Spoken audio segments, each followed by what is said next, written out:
ярьж илвэ.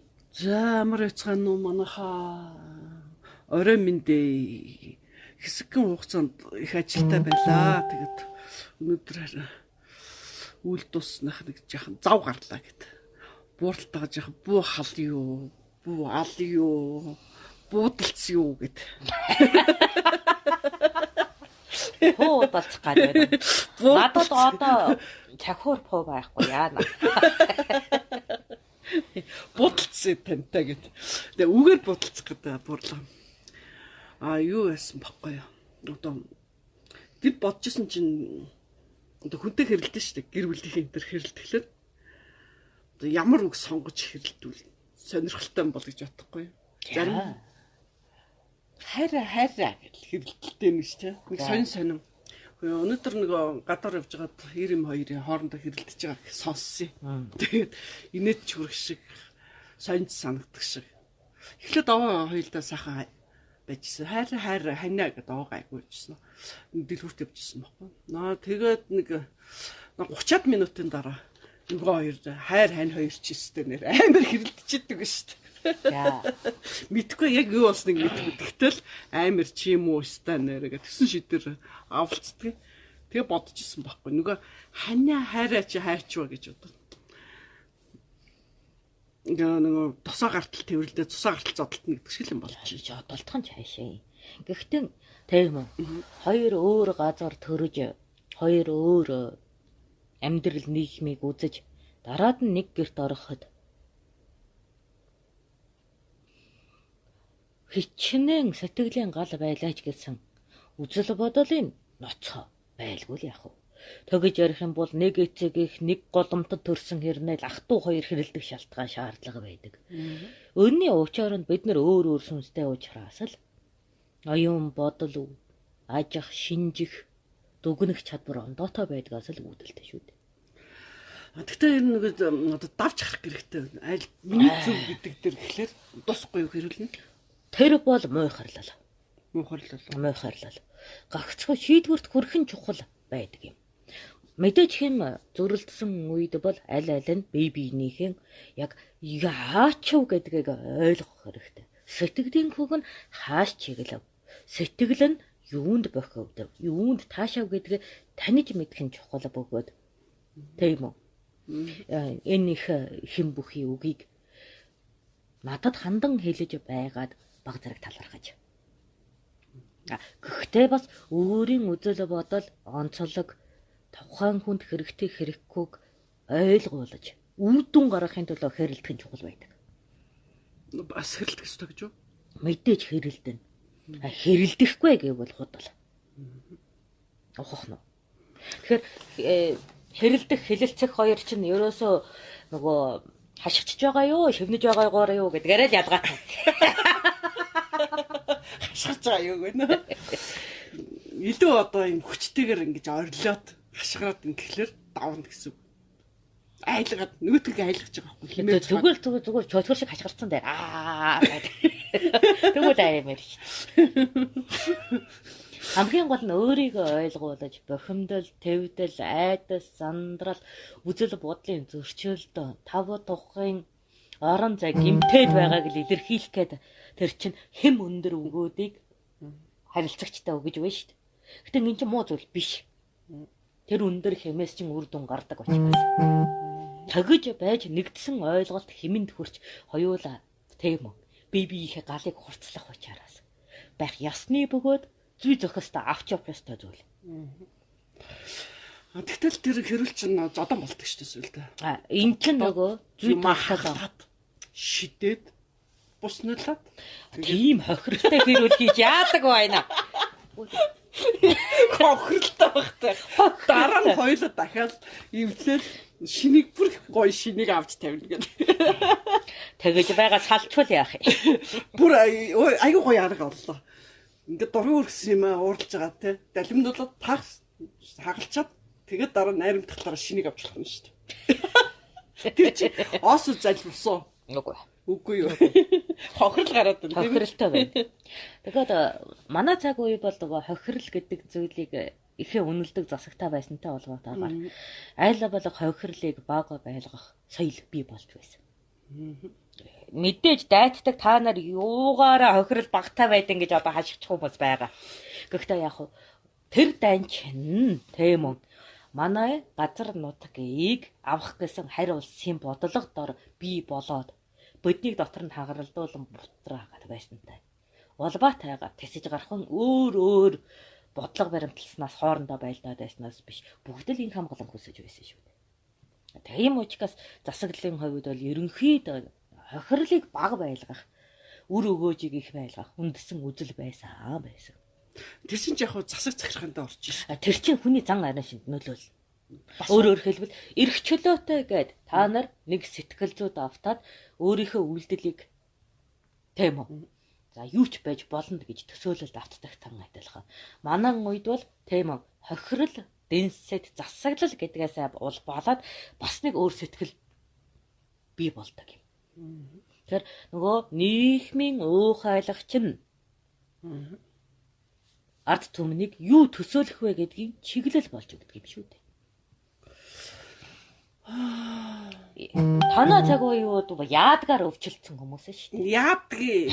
Тэр яаси. Яг энэ чинь байхгүй ардчлалын нөлөө чинь энэ. Би яаси гэлээ.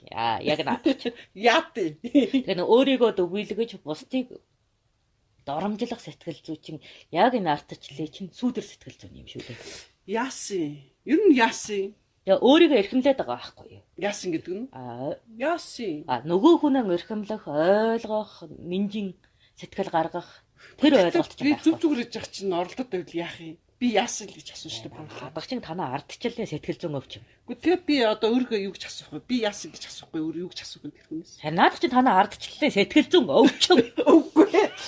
За би монголоор асууж штэ. Намайг ингээ хүн оролдоод бол би яасан гэдэг. Би яг ч үгүй яасан ч мэдэхгүй гэж яах чинь. Хэм ядаж миний орон зайд ойрхон байгаа учраас оролдуулахын анхны шалтгаан бидтэй. Яагаад? Юу яагаад гэдэг үлийгээ хийж миний дээр гэж суугаа юм өгөөл. Одоо ойлгож байна уу? Гэхдээ тэр чин тэгвэл өөрөөр хэлбэл туулай чонын талбарт байгаа учраас хохирогч. За. Чонын талбарт очиагүй туулай бол тийм хохирогч болох нөхцөл нь өөрөө бүрдэггүй ш. Тэгэхээр чи туулай яасын чонын талбайд мэдлэг ухамсаргун улбаагаас орцсон. Тиймээс хүнс болох нь жам болго. Одоо ойлгож байна уу? Тэгтээ тэр чинь хүн дээр бодоод үзэхлээр та бод. Яг адилхан шүү дээ. Яагаад? Хохирох нөхцөлөө өөрөө бүрдүүлэн явж байгаа учраас. За авгаа нөхөр хоёр үйлээ гэх чи яалаа гэж хөрөх юм. Юу гэсэн үг вэ? Авгаа нөхөр хоёр үйлээ заа юу. За тэр үзэл бодлын зөрчил да. Би бол жоохон хурц сэдв дээр яриад байна шүү дээ. Та битгий улс төрж дээ. За би уус төржгүй. За авгаа нөхөр дээр бол тийм үү. За ав нь авахгүй гэдэг хэрэлдэж байгаа. Түгээмэл байг. Өнөөдөр яг юуник тгсэн баха. Дэлгүүрээ хоёр тгсэн бах те. Эхнэр нэм авахгүй л нөөдмөө голоц гсэн амтэн чинь те авчихгүй байгаа байхгүй юу? Ерөнхийдөө олдог нь харамч байдаг зам.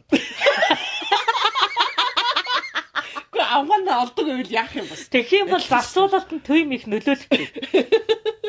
Тэгэхээр ер нь бол олдог нь харамч байгаа гэдэг зүй тогтол байгаа. Тэгэхээр тэр хэсэг нь одоо авчихгүйгээс болж уурлж шин. Нөгөө талд бол тийм үү олдог нь үрэлгэн байх ёстой гэдэг.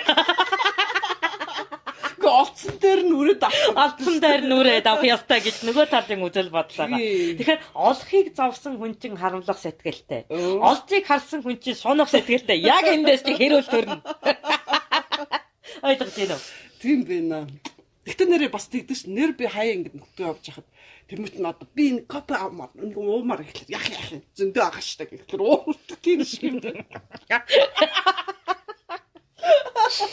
Тэгээд тэгэхээр чи ингээд за 2 3 давтагдах юм бол дургу бүр ш. Чи одоо надаас юу харамлаад байгаа.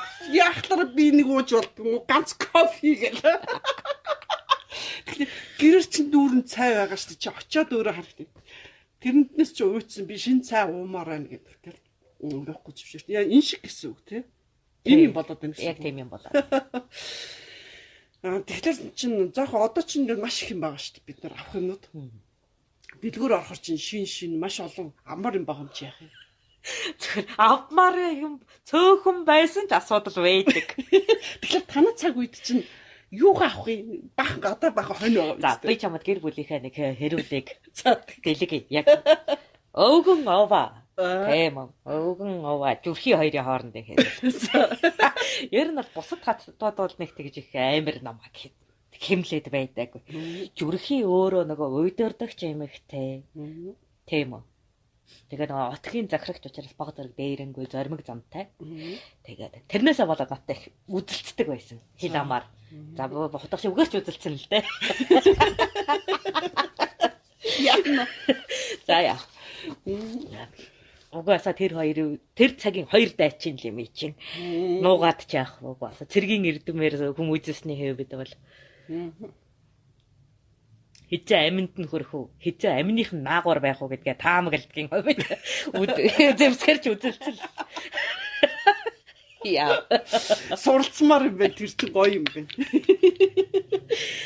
За тэгээд. За. Би нэг жаахан арилжаа хийчгээд тэр арилжааныхаа олцыг за тэр үед чинь надад нэг охин үнтэй суулгах шаардлагатай байгаад энжинд тоолоод бодоод байж илаа л та. Яах вэ? Энжин тоолсон чинь баг зэрэг илүү гараад. Тэгэхээр тэрийгээ одоо яаж зарцуулахаа бас бодно үедээ. Дараа нь яах вүлээ? Одоо энэ өвөл чинь зудтай билүү? Дараа жил чинь ямар зурхайтай байлаа гэж бодоо сууж илаа. Яг бол бид нар чинь нөгөө өрийн бичиг авчгаад дараад нь нөгөө бичгийн солиж хишиг ирдэг шүү дээ. Тэгэхээр яг тиймэрхүү юмтай сууж байсан. Бүтгийн хувьд бүтцэн яг гартаараа аваагүй байхгүй юу? Тэгсэн чинь л зүрхийтэй тэрэндээс намайг харж ирсэн.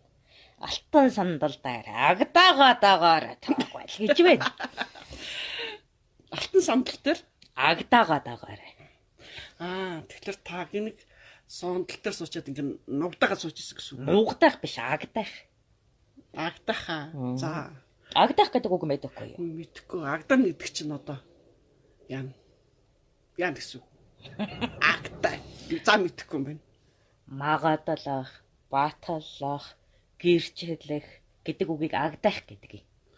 Тэгэхээр та бодлогошроо сууж яхалаар харчаад юм бодоод байна гэсэн үг. Тийм үү. Агдах гэдэг хоёрдугаар утга байдаг нь тийм үү. Хүлэх, гачигдах гэсэн утгатай байдаг. За.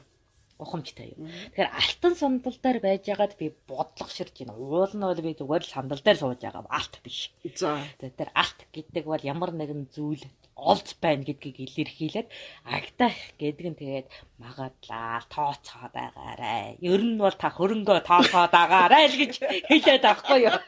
За. Ойлгож байна уу? За. Тэгэхээр энэ чинь агтаагаад байгаарай гэж хэлүүлсэн юм чинь одоо дөрвс хийнэг байдтай. Асан үедээ би яасыг одоо танахаар бол би яасныг хэлэх гэж байгаа байхгүй.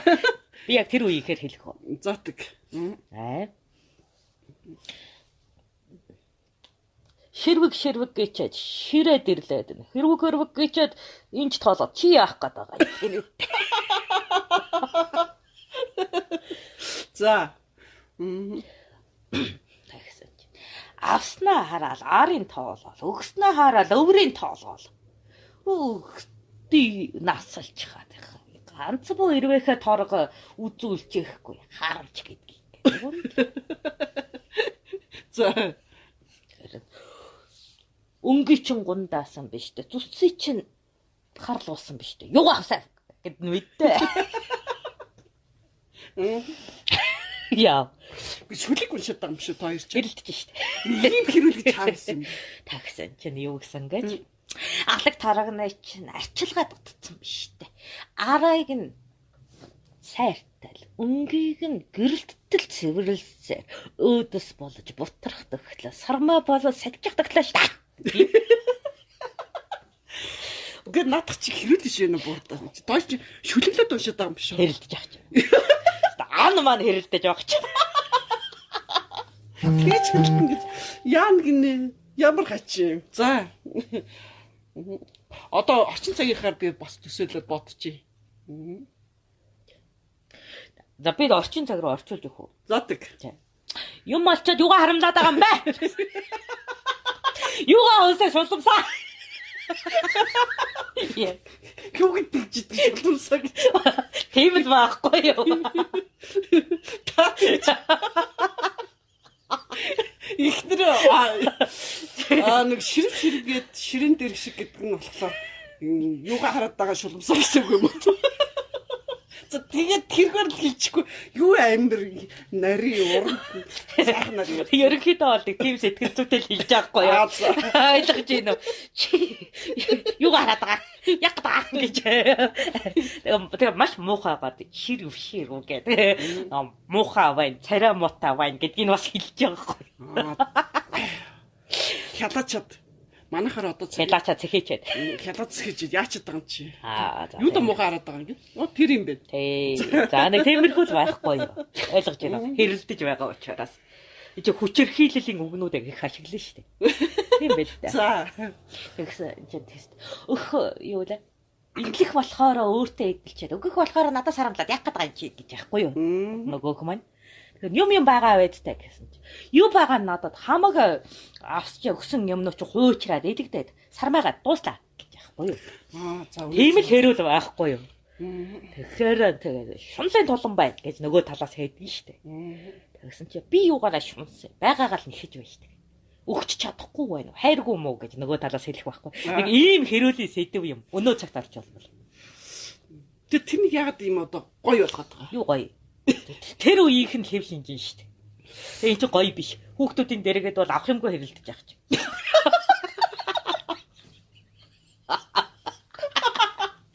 Юу инээт хэрэлдэх. Юу нэ стандар бүтгэхгүй. Тэр ч одоо тэгэхээр монгол хэлийг аягүй сайн сураад сурах чиг монголчууд юм чинь. Одоо хайшаа дүүцүүлээд хэрэлдэт байгаа юм уу? Яаж хэрэлдэх? Та нар чи шүлэглээд ингэж яриад штэ. Айгуу тийм аятах нар юм. Одоо наадах хэрэлдэж чи би ингэж сонсохлоор ном уншиж байгаа юм шиг юм уу? Эсвэл нэг юм хошин шогийн юм уншиж байгаа шиг. Тиймэрхүү байхгүй. Хэрүүл гэдэг чинь тийм үү бүр. Яатны болдоо мүү чи хайшаа ингээл хэрэлдэх хэрэгтэй штэ. За тэгвэл эр хүнтэйгээ яаж хэрэлдэх вэ? Алдын шүү новшоо гэл ингэ. Чи юу вэ? Хэдэн авиргай чинь тоол.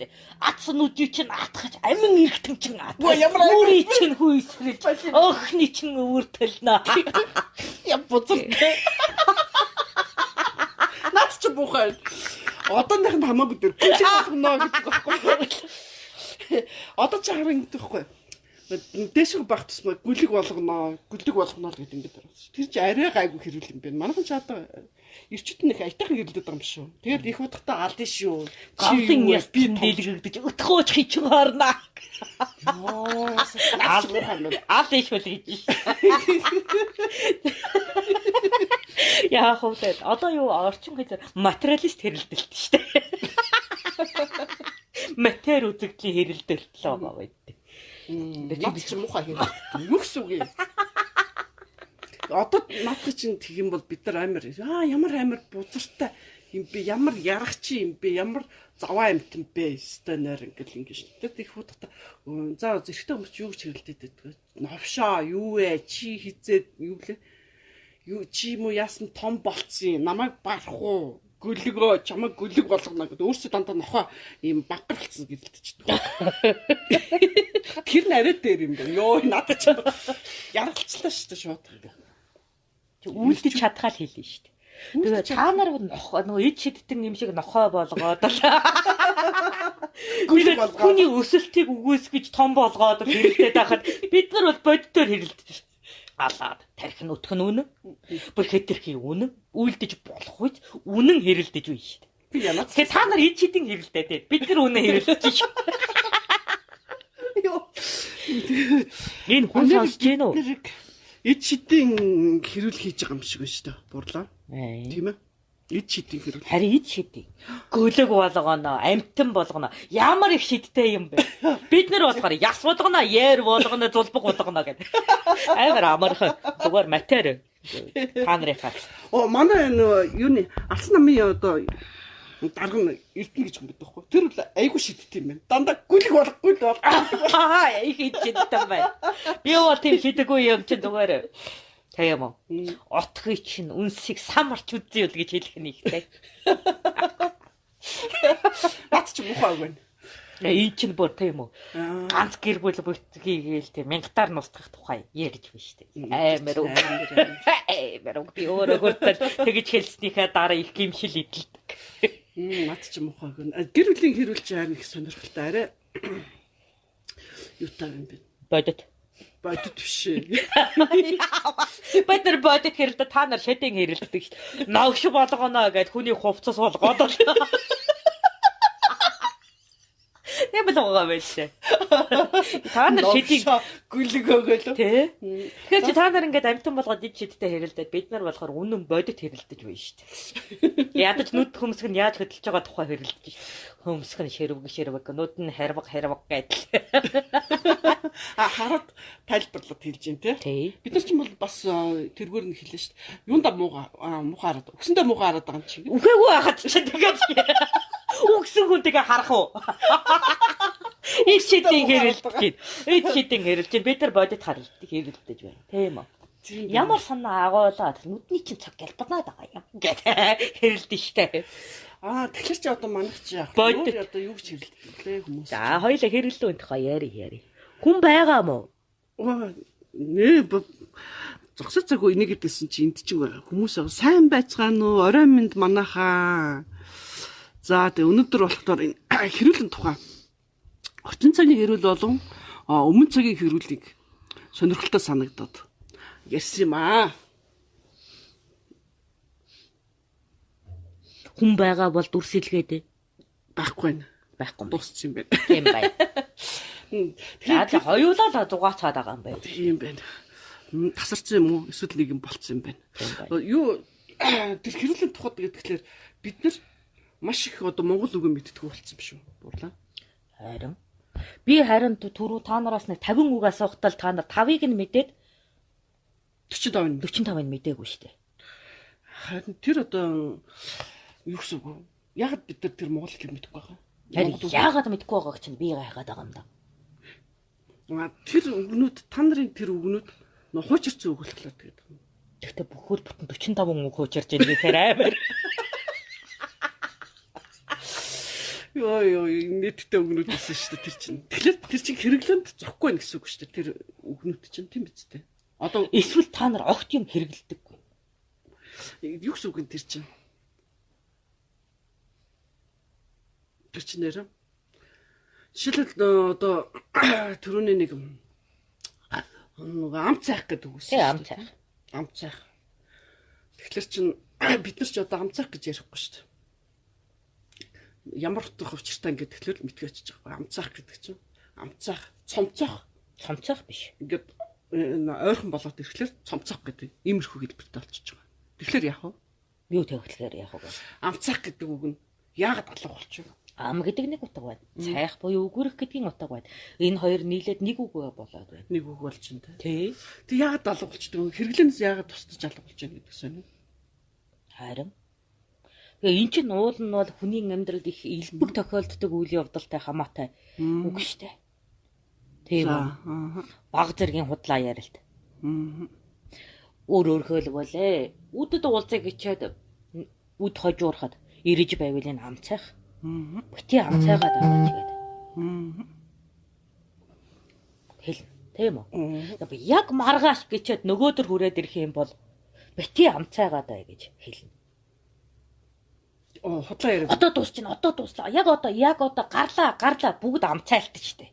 Тэгэхээр та нар амцайхаа болцсон юм уу? Эсвэл хитрхи элбэг амцайцснаас болоод тэр үг нь өөрөө хэрэггүй болцсон юм уу? Би гайхаад байгаа юм.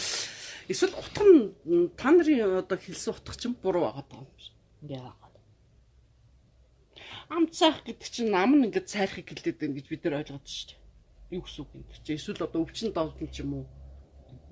Цайрцсан яг ам гэхгүйгээр алга болцсон юм байна эсвэл цайрцсан амтан бэ яасан улаан цагаандаа гарч цайрцсан гэж. Тий. Тэгэхээр ам нь алга болцсон биш. Ам нь алга болчих. Тийм байна. Ам нь алга болцсон. Цайрцсан. Гэхдээ цайрцсан гэдэг чинь дараа нь дахиад бсэн биш. Бүр бүх юм нь цаагаад юу гэж тоохо байсныг хэлдэг байхгүй. Тэгэхээр утга өөрчлөлт. Тэгэхээр чи нөгөө нэг хит дүвийлгэлсэн утга нь улдангуутай баг хэмжээний алдаг шүмжилгээ болцсон л байна. Бид нар бол ам цайх гэдэг бол бага хэмжээний алдааг хэлдэг. За гिचхэд баг зэрэг хождоод байгаа. Тийм үү? Цаг хугацаанд зөрөөд байгаа. Хүлээлгээд байгаа. Твдүүлээд байгаа. Уяад байгаа. Бүтгэн үнэн ирнэ. Уяад байгаа. Тийм үед л хэрэгэлдэг үг шүү дээ. За. Ойлголоо. Тэр ярианы үгийн одоо зүр айгүйх гарч байна.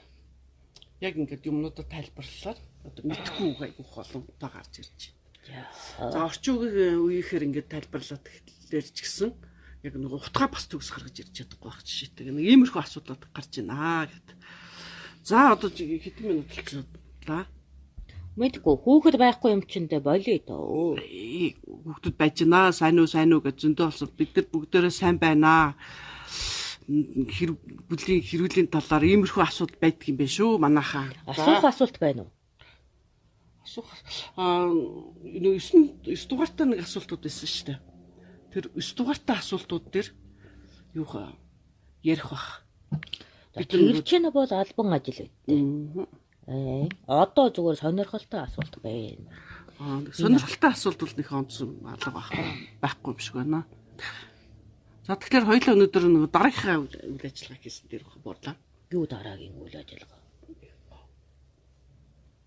Одоо нэг энэ үгийн юунд тайлбарлуулж байгаа шүү дээ. Одоо манад нэг юм 700 үгийг янз янзын хэлбэрээр буруу бичээд байна, зөв бичээд байна гэдэгтэй адилхан.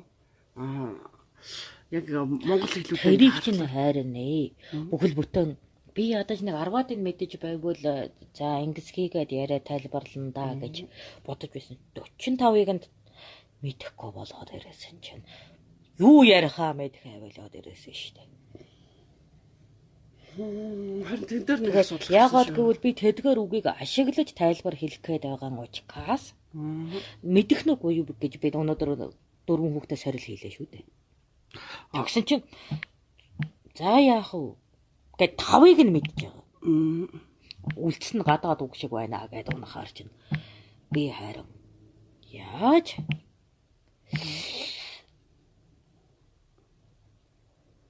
одоо ойлголт төрүүлэх вэ гэдэг дээр өөрийгөө сургах хэрэгтэй болчиход. Бодолд автсан болов. Тэгээ энэ талаар одоо дахиж сайн бодож байгаад бидний өнөө орчин цагт одоо хэрэгжилж байгаа үгнүүдээ тайлбарлуулсан дээр үү эсвэл өнгөрсөн үгнүүдийг тайлбарлуулсан дээр үү гэж. Наадхаа чинь харин айлна. Энд чи юу гэж бичих гээд байгаа юм? За үгэн тухай ярилцаж байна гэж би мэдэхгүй байна. Ярилцаж байна гэд асуусан асуултанд хариулж байна. Ярилцаж байна гэж байна. Тэгэхээр энэ үгийн тухай гэдэг бид нар ийм гарч ирж байгаа болоо. Нэгэнт одоо хэрэглэхгүй байгаа тэр үгийг одоо бид нар хэрэглэх хэрэгтэй юм уу монгол хэлэн тэ? Би бол нэн шаардлагатай үгүүдийг асууж байна. Ягагтгүй би хэрэгэлдэггүй эд хогшил.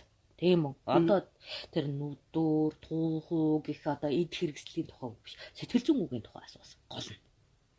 Өөрөөр хэлбэл хүний тухай тэгээ дээрээс нь сэтгэлийн тухай, зөв зохистой амьдрахын тухай. Тийм үү? Ярихын тулд хүн өөрийнхөө сэтгэлийн мөн чанарыг мэддэг байх шаардлагатай. Тэр мөн чанар бүхий сэтгэлийн олон янзын өнгөнд оноос нэрүүд байдаг. Жишээ нь өөр, айдас гэдэгтэй адилхан оноос нэр байдаг. Тэгээ ерөнхийдөө Монголд хэдэн тийм нэр юу одоо үг байгаа гэж. Харин би А үсэгтэй 50-ыг асуухтал та нар 5-ыг нь мэдчихсэн л асуудал байна. За яг нэг агсан гэж үг байсан шүү дээ. Тэгээд тэнийг бол бид нар мэдчихэж байгаа шүү дээ. Агсан гэдэг чинь агсан согтуу тавихыг гэлдэг. Одоо уурлаад ингээд агсан согтуу тавих ингээд дөвчгнөх гэсэн үг утгатай. Тийм ээ. Тэгэхээр чи тэрэл сэтгэлийн өнгийг тайлбарлаж түүнд бие яаж зөв зохистой авч явдаг. Эерэг сэтгэгдэл төрүүлдэг юм уу, сөрөг сэтгэгдэл төрүүлдэг юм уу? Нийгэм яаж хүлээж авдаг юм? Зохистой үйлдэл юм уу, зохисгүй үйлдэл юм уу гэдгийг чинь тайлбарлахын тулд заавал тэр үг чинь хэрэгтэй байна шүү дээ. Агсан гэдэг үг чинь. Зүгээр уурлаж байгаа хүнийг агсарч байна гэж ярьдаггүй шүү дээ. Заавал тэр чинь мансууруулах юм уу? Тийм үү? Согтоох зүйл хэрэгэлсэн үед энэ бол өөрийнх нь нөгөө эрүүл ухаанаас гардаггүй ариншин гэдгийг нь тодотгож агсан гэдэг үгээ чинь хэрэглэж байна шүү дээ. Зүгээр уурлаж байна гэх юм бол эрүүл ухаанаараа ч хүн уурладаг шүү дээ. Цамнаж байна гэх юм бол сүнсний нөлөөгөөр уурлаж байдаг. Цамнах уу? Тий. Яг уу цамын бүжигээс ялгаатай өмнө нь хэрэглэгдэж байсан үг. Өөрөөр хэлбэл сүнсний нөлөөтэйгээр тухайн хүн уур уцаар догшрол үзүүлэх юм бол цамнаж байна гэж хэлдэг. Тэгэхээр нөгөө сэтгэл зүйд тусаж байгаа гадны нөлөөлөл юу вэ гэдгээс хамаарат үгийн утга хэрэглээ өөр байдаг. За. Тийм учраас та яг одоо монголоор энэ үгийг хэрэглэхэд шаарддаг юм шүү дээ. Бас тийм үү? Би тэр нөхцөлийг тайлбарлахын тулд тэр монгол үгийг чи мэдэх шаардлагатай. Яг ингэж тайлбарлахад би одоо ойлгосон. Одоо хэлээ л да. Анагаахын ухаанд нэг ч хавирганд нэр байхгүй бол аль хавиргыг яаж мэдэх? Энт гэж зааш. Наадхыг чи яг сонсогчийн зүгээс яаж мэдэх юм? Энт гэдгийг чинь хараагүй. Зөвхөн сонсож байгаа. Яаш зүүн талын богино хавирга. Тийм үү? Зүүн талын одоо нэгдүгээр хавирга. Тэгэхээр энд нэг заавал нэг байршлын тусгай оноосон нэр байна. Мэргэжлийн хиллэг байна да. Нэг гэхээр доороосоо тоолд юм. Дээрээсээ тоолд юм. Нэг зүй тогтол үгэнд оноолт байна да. Наривчлалыг үүсгэхийн тулд. За тийм байна. Яг ийм монгол сэтгэлгээний үгнүүд нь сэтгэж болоод зам байдлын үгүүд нь алга болчиход байгаа юм. Би зүгээр л А усгаар эхэлсэн 50 үгийг та нар туршилт болгож асуусан. Би Эгээр эхэлээгүй, Б болоод Зэг асуугаагүй. Тийм биз? Тэгэхэд асуудал болоод байсан нь тайл. Одоо уялдаад эхлээд үгээ тайлбарлах уу? Үгээ тайлбарлах юм бол яаж оюун санаанд нь буулгах вэ? Хүн энэ зан байдлыг хизээ үед сэтгэлдээ мэдэрдэг юм. Яг ямар сэтгэл хөдлөлийг ингэж нэрлэдэг гэдгээс ахуулаад тайлбарлах шаардлагатай болчихгоо. Нөгөө тэрийг засах гад байгаа удаах боловсрал маань бодог ихтэй сургуулийн боловсрал шиг холын юм болчихоор сам гардчихгүй юу? Ойлгож байна уу? Тэгэхээр би одоо чамд хэлмээр байгаа зүйл нь тийм 14-өөс дээш насныхаа л ойлгох хэмжээний яриа хийх гээд байгаа юм. Өөрөөр хэлбэл амьдралдаа тодорхой хэмжээнд тухайн мэдрэмжүүдийг эдэлцэн хүн л ойлгодог. 7 юм уу 8 настай хүүхэд ойлгох боломжгүй. Ягаад гэвэл тэр нь амьдралд нь туршлага байдаггүй учраас ойлгохгүй. Тийм зүйл ярих гэхээр нөгөө мэдрэмжээ мэдэрсэж нэрээ чадахгүй. Оноогоогүй алдаа гарч ирэхээр асуудал гараад байгаа юм. Тэгэхээр сэтгүүн энэ одоо уурлна гэдэг чинь ямар нэг үйл явдал хийж байгаа гэсэн үг шүү дээ. Сэтгүүд нөлөөлж байгаа гэсэн. Энэ хүний дотор болж байгаа үйл явдал. Ил гарахгүй. Тэгэхээр би уурлж ийн гэсэн хэрнээ надад яг юу нөлөөлөөд тэрнээс болж уурлж байгаагаа мэдхгүй учраас бусад хүмүүс ч гэсэн тэрнийг мэдхгүй гэсэн үг юм тийм ээ. Тэгэхээр нөгөө хүнтэйгээ харилцах гад тэгэхээр юу ач чадахгүй нөгөө хүн ойлгохгүй. Яг үүнээс болоод хоёр хүний хооронд хэм нэгдэл ойлголцоод үр дүн гарахгүй. Зүгээр л хэн нь илүү гарах вэ гэдэг ч хэрэлдээд байгаа юм. Асуудал гараад байгаа нь одоо нөгөө түрүүний хэрүүлийн шалтгаан. Үр дүн буюу ашигт байлдал гарахгүй. Эсрэгээр хэн нэгнээ ялах тэмцэл болоод байдаг нь үр ашиггүй тэмцлийг олшруулад ингэх тусам хүн хүнээ үзэн ядах сэтгэл нэмэгдээд тэгээд хорвоо дэлхийд ганцаараа л байвал ад жаргалтай мэд мэдэгдэх боловч ганцаардлын их хүлээсэнд өөрөө шантардаг тэр их сүнсний зовлон эдлээд унах хар чинь нийгмийн нөгөө ардчлалын сүдэр гэж нэрлээд байгаа үзэгдэл чинь гараад байгаа юм. Ойлгох нь. За одоо жишээлбэл Facebook дээр хэрэлдлээ гэж бодглохлоор ерөнхийдөө яг юунаас болоод гэдгийг тайлбарлахгүйгээр хэрэлдээд байна гэсэн үг тийм үү? Facebook гэхгүй юу бүр бүх орон зайд. Бүх орон зайд. Ямар нэгэн байдлаар бухимдал төрүүлж байгаа зүйлэд яг тэр бухимдлын нарийн учир юу вэ гэдгийг огт хэлэхгүй байна. Нарийн учир тодорхой гарсан тохиолдолд засах арга зам өөрөө гарч ирдэг. Ерөнхийлөх тусам л үйл ажиллагаа унж идэг. За тэгвэл ингэсэн байна. Одоо жишээлбэл ганцхан жишээн дээр авсан шүү дээ. Уурлах гэхэлэр сүнсний нөлөөгөөр уурлж ивэл яах вэ? Тэр хүн чинь өөрөө мэдэхгүй юм тийм үү? Тэр хүнд одоо гадны нөлөөлөл ороод байна. Ороод хим өөрөөд байна. Хомин хувираад байна. Дайрлаганд өртөөд байна. Тэр чинь өвчлөөд байна. Тэгэхээр чин тэр өвчлөлтсөн гэдгийг чин илэрхийлж одоо өөрийнх нь уг уул зан агсан байхдаа гаргадаг зангаас бүр өөр зан гараад байгаа бол энэ чин цамнаад байгаа үзэгдэл байна. Тэрий чин нөгөө хамт амьдарч байсан ижээ амраг хань. Тэс өөр хүнтэй харьцаж байгаа мэт тэр уур уцаарыг мэдэрхэр чинь хэмийн нөлөөгөөр өөрөө таних мэдэн штэ. Чи цамнаад байна. Уурлаад байна гэхээс илүү цамнаад байна гэхэнгүүт өнөө хүн чинь миний өмнө нь гаргаж байсан амьдралын ерөнхий уурлах хэв шинжээс эрс өөр анжишин гарчихлаа гэдгийг дуулангуудаа хаана хандхаа мэднэ. Яаж асуудлыг шийдэхээ мэднэ. Ялгаа тэр юм байна. Ялгаа бүр ашиг нь эндээ байдаг. Өөрөөр хэлбэл гарцууд тодорхой болж эхэлнэ. Ухамжтай юу? Тийм байна. Өөрөө бас гадна талаас хянаж штэ тий. Тэгэхээр чи өмнөхөөс жир биш вэ шүү. Нэг өөр ингээд юутай ингээд тэгэхээр яг ингээд юунаас болж уурсснаа ингээд хүн ажих нь шүү. Өөрлөгөө ажина. Тэгээд би өмнө нь яаж уралдаг байлаа. Энэ удаа ижил төрлийн урлалт үгүй юу гэдгийс болгоод тийм үү. Эвдэрн доройтож байгаагаа эсвэл засран сайжирж байгаагаа хянахад их тустай байдаг. Ингэснээр хүний хөгжил бий болдог.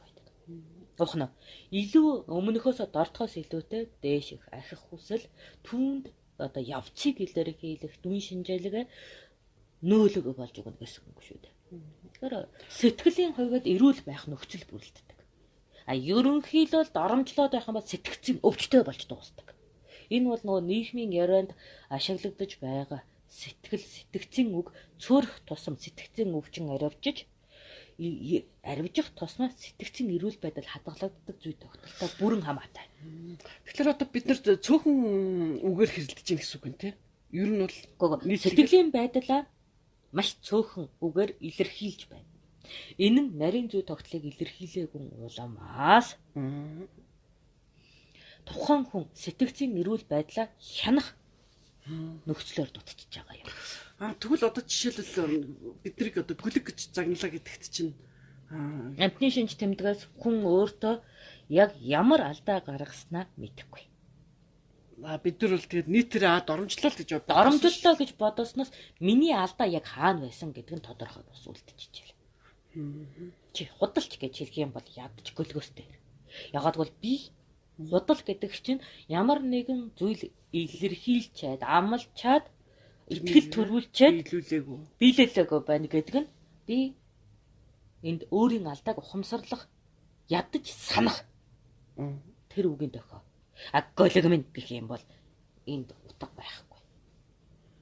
Нийтрэл тэр чинь утгагүй хэрүүл болчих юм байна. Яг утгагүй. Тэгэхээр нөгөө хувийн алдаагаа засах дохионууд цөөрөөдөл байна. Ялангуяа амтын шуулах хэлбэрийн доромжууд их байх тусмаа хувийн алдаагаа засах боломж багасдаг. Тэгэхээр энэ нийгэмд яаж нөлөөлж ийн гэсэн үг үү? Нийгмээрээ өвчлөлттэй байна гэсэн үг үү? Нийгмээрээ сэтгцийн өвчтэй байна. Сэтгцийн өвчтэй.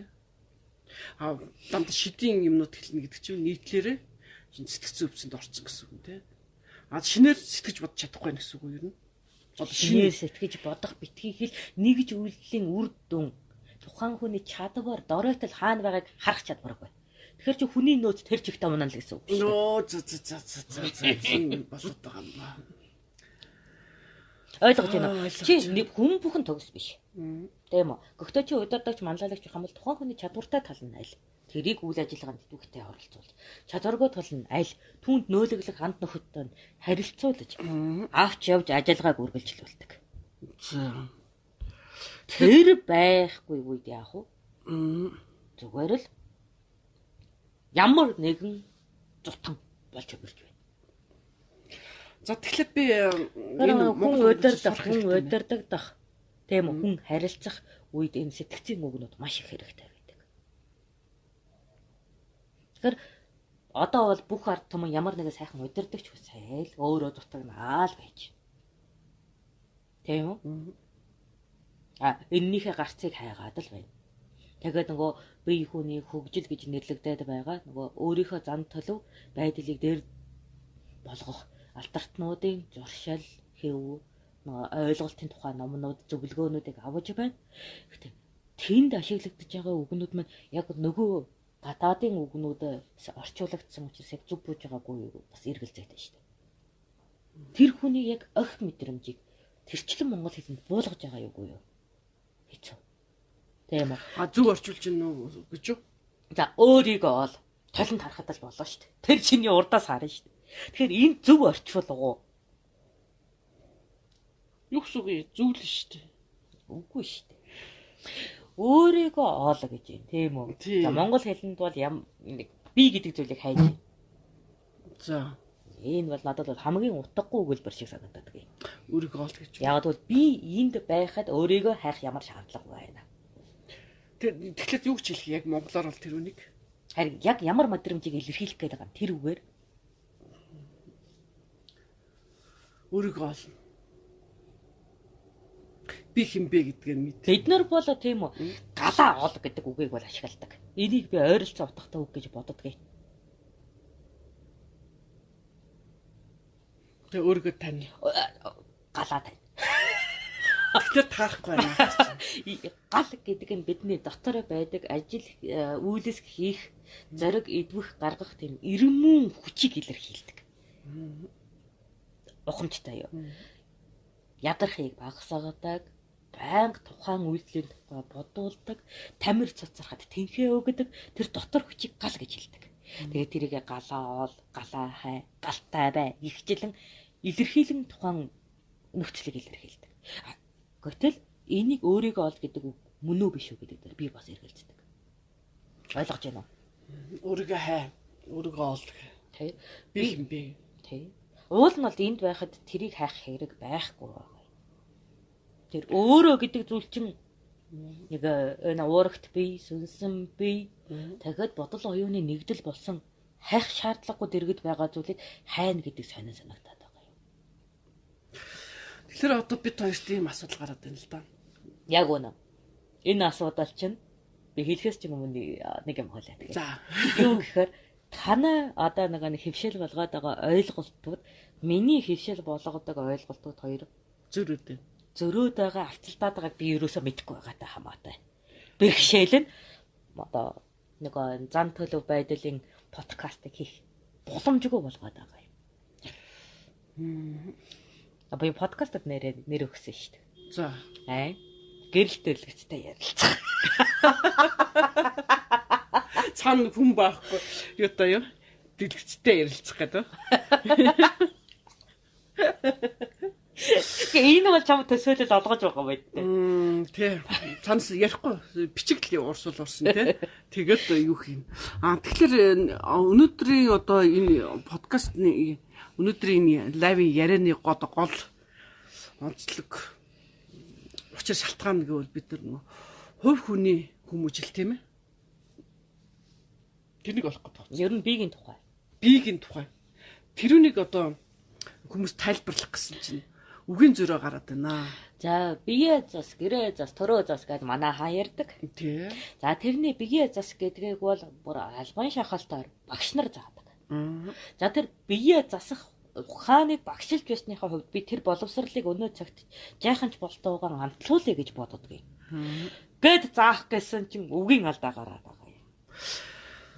Өөрөөр хэлбэл би бие засах ухааны тухай ярмаар байна. Яагаад одоо бие зас энэ нь би зас гэсэн үг биш. Хүн дээр шээ гэсэн үг биш. Тийм үү? Энэ биеийн төлөвшил, нийгэмшилийг засах тухай. Ойлголт шүү дээ. Тэр сургаалыг айлдах гэхээр усгаар ихэсэн 50% хэлэхэд л 45-ыг мэдээгүй.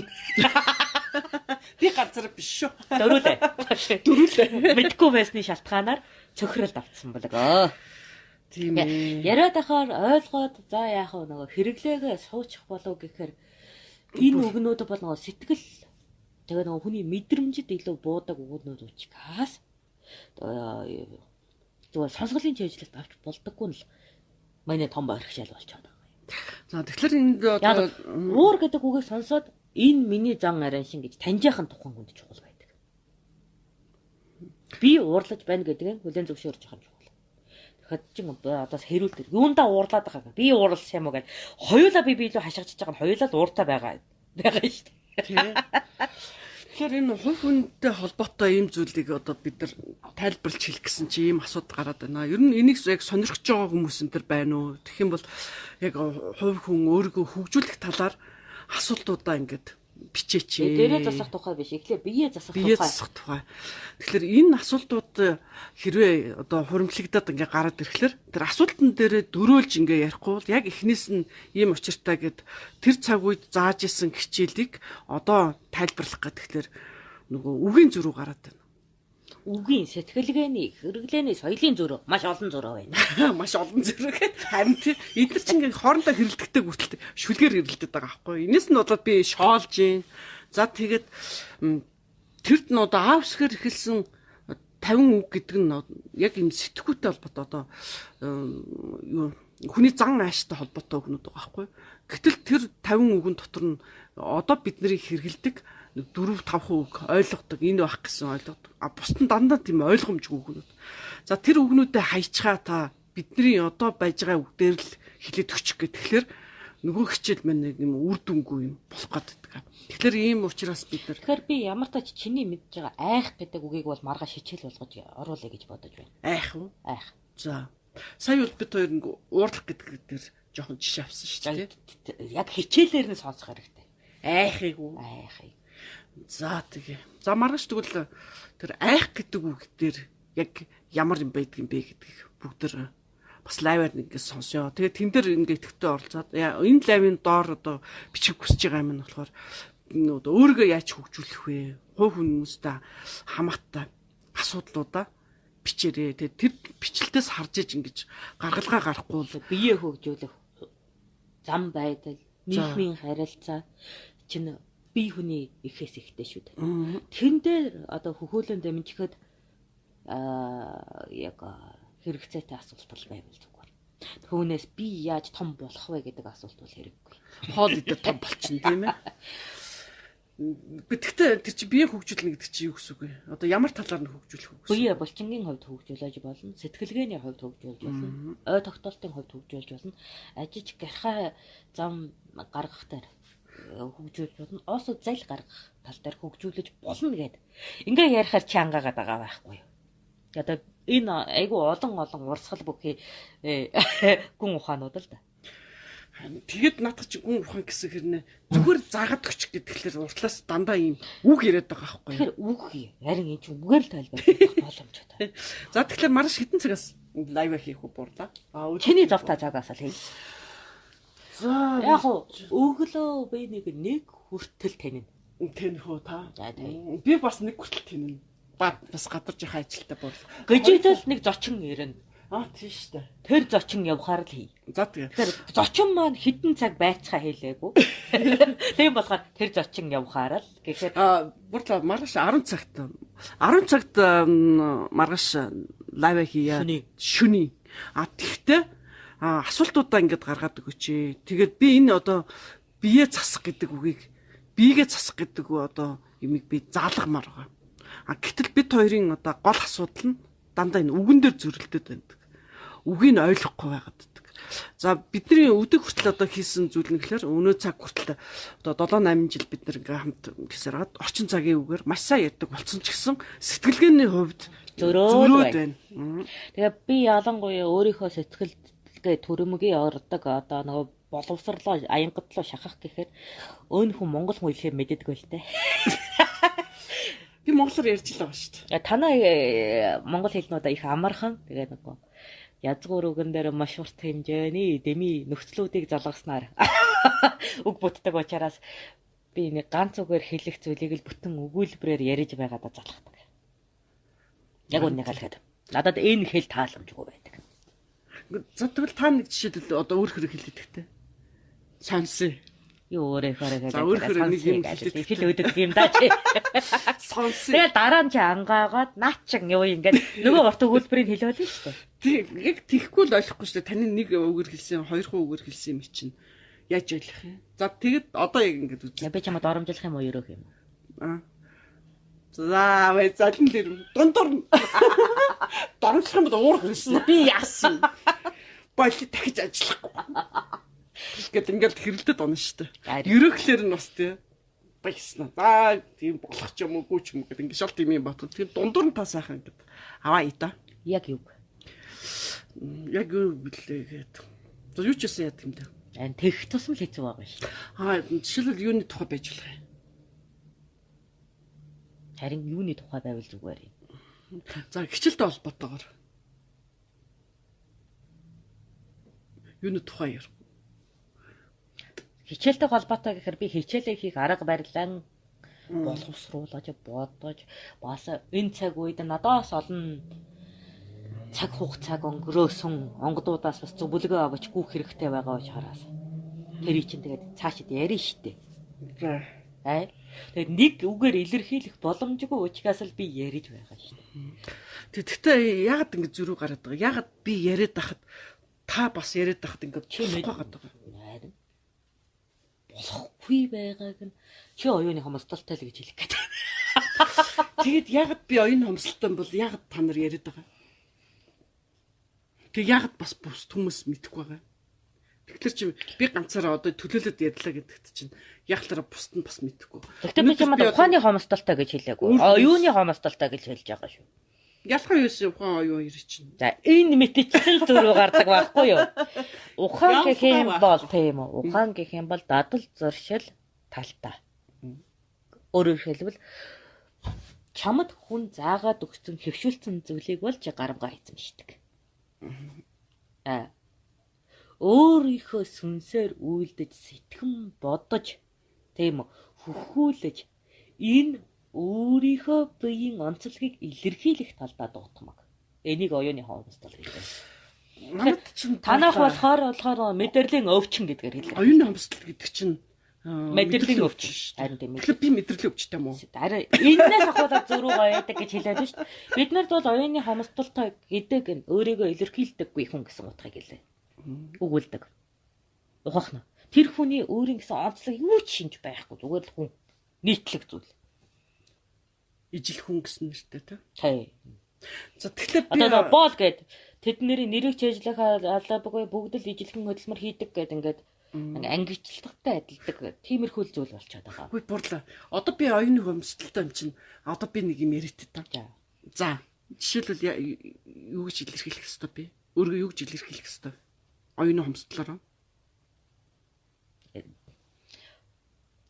Тэгэхээр илэрхийлэх ч мэдэхгүй биш. Харин тэгэхээр чинь та тэрний чинь хэлж өгөх ёстой байхгүй.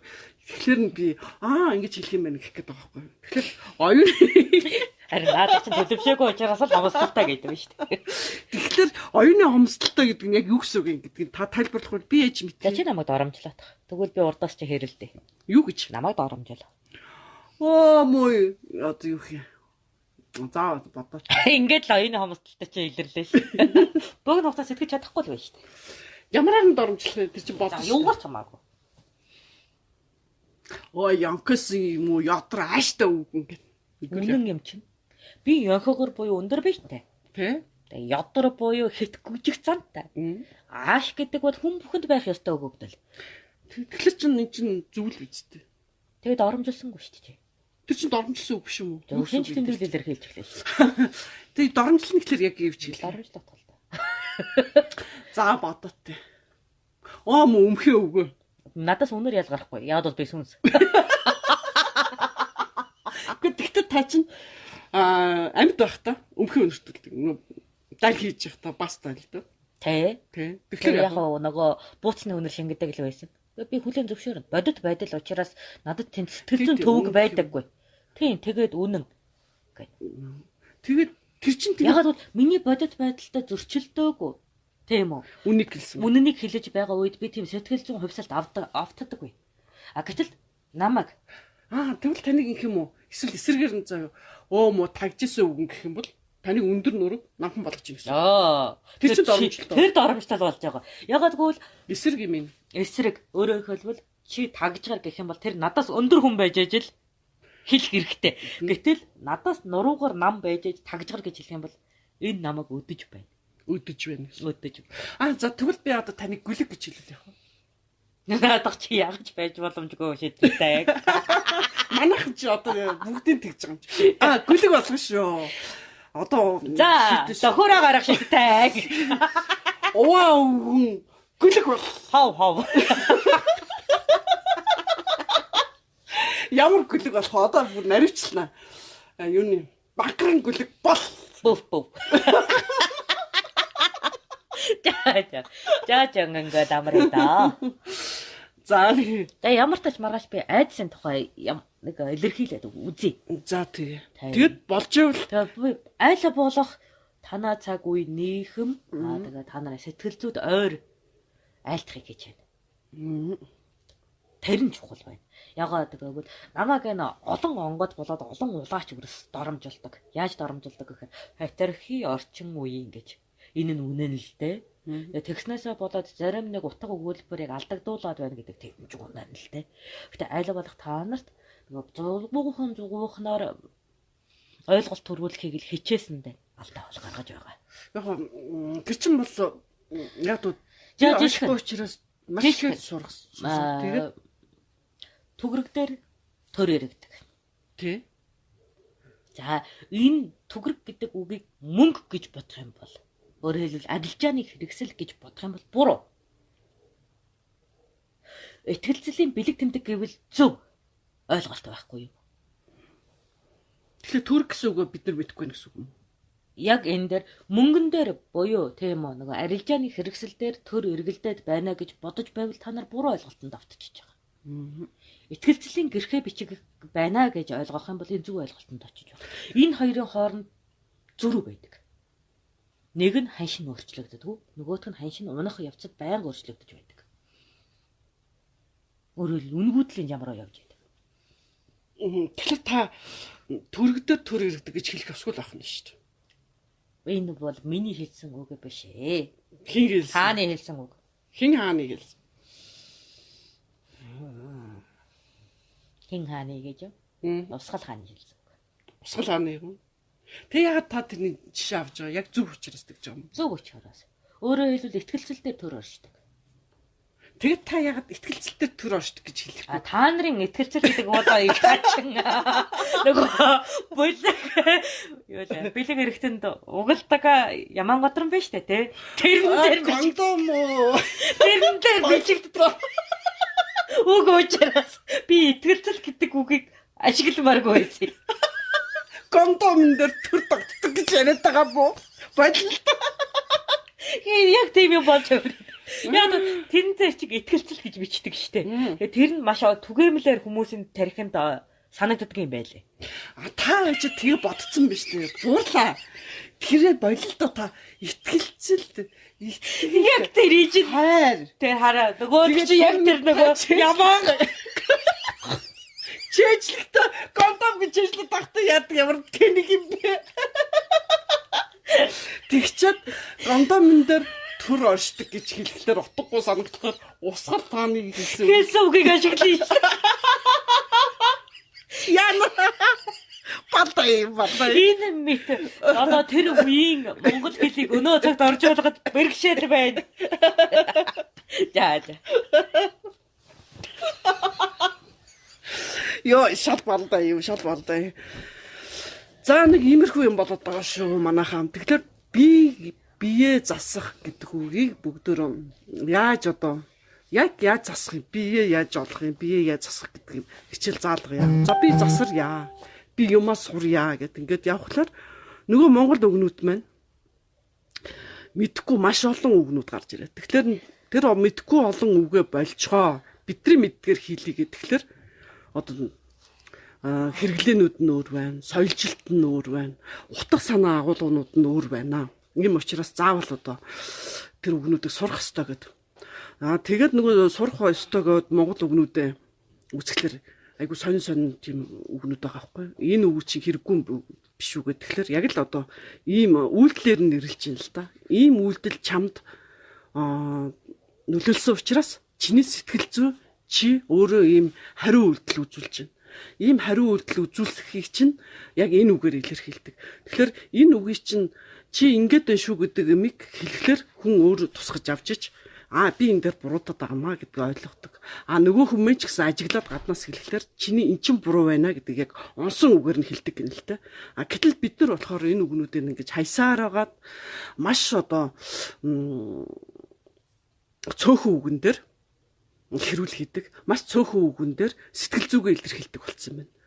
За тэнийг мангар эдгээр бол яг бүр хамгийн их сүүлийн үед байж байгаа ч гэсэн ч өөр хэрнээ одоо бүр тэнийг мангаач сүлдээ болж эхэлж байна. Орк, морк, олигарх гэдэг ингээд гадаад үг рүүгээ илүү их явж эхэлж байна. Тэгэхэд гадаад үг рүүгээ ихээр явах өшөө дээрээс нь цөөн монгол үгээрээ ярих тусмаа бидний сэтгэхгүй бидний одоо тэр нөгөө өв соёл яг тэр онсон хүнийг судалсан энэ олон одоо мянган жил оршин амьдрахта хүний одоо сэтгэл зүй гаргаж байгаа авир ааш юунаас болж байгаа гэдгийг бүр ингээд судлаад тэр болгонд нь оноосон үгнүүд маань байхгүй болсон байна.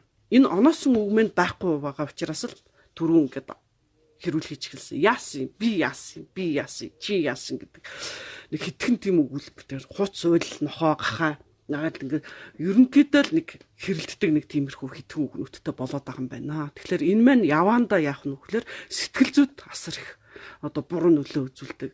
За тэгээд түрүүний хэлсэн тэр оюуны хомсдол гэдэг юм дор орж эхэлж байна. Яг гэвэл оюуны хомсдол гэдгээр бид нар одоо цагт болохоор оюуны хомсдлоо бүр юм төрхөөсөө одоо юутай өвчтөд төрсөн юмыг ойлгохгүй тийм гэж бодож итэл яг энэ болохоор оюуны гэдэг нь сүнсний чадамж тэрүүнийг ингээд нэршилгээнүүд үг тутснаас одоо илэрхийлэх, өөргөө илэрхийлэх, бусдыг яг оноож тайлбарлаж хэлэх тэр бүх зүйлүүд маань өөр болцсон гэсэн утгатай болоод идэх юм байна.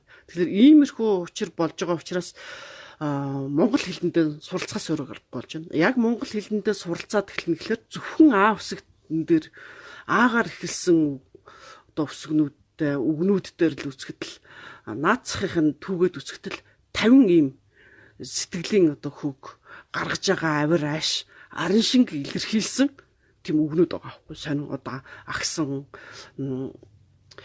юутай ааштай гэдэгтэй адилхан маш тийм сонин үгнүүд.